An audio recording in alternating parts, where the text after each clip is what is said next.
সব সময় আল্লাহর কাছে এই দোয়াটা যেন আমরা করি, আল্লাহ কিয়ামতের দিন তুমি আমার হিসাব নিও না,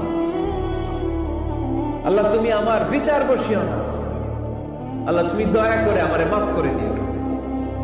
আল্লাহ যার বিচার করবেন ও জাহান্নামে যাবে, আর যার বিচার করবেন না সে জান্নাতে যাবে।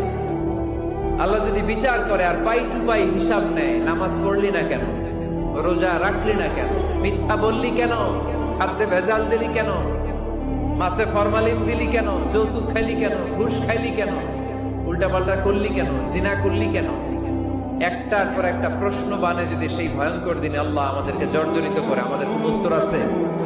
সেদিন আমাদের বাঁচার কোনো উপায় আছে? তাই আমরা সবাই আল্লাহর কাছে দোয়া করবো, আল্লাহ কোনো বিচার টিচার মানি না, কোনো বিচার করতে পারবো না, দয়া করবা। কথা কয় না? কি করবে? এবার আওয়াজ করে বলেন, বিচার চান না দয়া চান?